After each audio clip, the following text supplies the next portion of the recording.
บ้านพัฒนาซ่อนผากลุ่มซ่อนในจัดกิจกรรมทำบุญใส่บาตรสามัคคีในมื้อสังขารขึ้นเนื่องในโอกาสเฉลิมฉลองบุญปีใหม่ลาวพศ2569บ้านพัฒนาซ่อนผากลุ่มซ่อนในของเมืองสนาสมบูรณ์ได้จัดกิจกรรมทำบุญใส่บาตรสามัคคีในมื้อสังขารขึ้นหรือกงกับวันที่16 เมษายนโดยมีพระอาจารย์ใหญ่คำผักพรหมไส้กรรมการองค์การพุทธศาสนาสัมพันธ์ลาวแขวงประธานองค์การพุทธศาสนาสัมพันธ์ลาวเมืองมีพระอาจารย์สิบุญเฮืองล้วนอัมพรคณะประจำองค์การพุทธศาสนาสัมพันธ์ลาวเมืองสนาสมบูรณ์พระอาจารย์บุญเฮียงแกนซักดา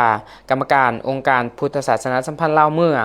เจ้าอธิการวัดอัมพาวันวนารามบ้านพัฒนาซ้อนผากท่านคำไพ่เกี่ยวคุณมณีในบ้านพัฒนาซ้อนผากพร้อมด้วยองค์การจัดตั้งบ้านเฒ่าแก่แนวโฮมพ่อแม่ประชาชนภายในบ้านซ้อนผากเขาห่วมซึ่งในมื้อสังขารขึ้นปีนี้แม่นกงกับวันพฤหัสที่16พศ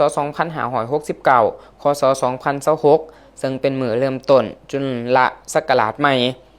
พระสงฆ์องค์เจ้านิมนต์เอาวัตถุมงคลสิ่งศักดิ์สิทธิ์ขึ้นสู่แทนภายหลังการฮดสงฆ์มาได้2 วันตั้งแต่มื้อสังขารหลวงและมื้อเน่าซึ่งในมื้อสังขารขึ้นอยู่ภายในวัดบางแห่งก็ได้เฮ็ดพิธีตบพระทรายออกตนญาติโยมนิยมแต่งขันหาสมมาคารวะผู้มีอายุสูงทางนิยมผูกแขนอวยพรผู้เฒ่าผู้แก่อวยไส้ให้พรซึ่งกันและกันให้อยู่เย็นเป็นสุขคำคูณให้การให้อภัยซึ่งกันและกันซึ่งในมื้อสังขารขึ้นนิยมเอาดอกไม้เป็นต้นก็แม่นดอกคูณดอกจำปาดอกดาวเฮืองและดอกไม้นานาชนิดมามัดใส่ขันไดทางขึ้นเฮือนแนบใส่ประตูเฮือนก่อนเสาเตาไฟเพื่อความเป็นสิริมงคลภายในก็ได้มีพิธีทำบุญใส่บาตรแด่พระสงฆ์สามเณรจำนวน30 องค์ซึ่งเริ่มแต่จุดทางเขาบ้านติดกับเส้นทางหลวงแห่งศาสตร์เลขที่13ไต่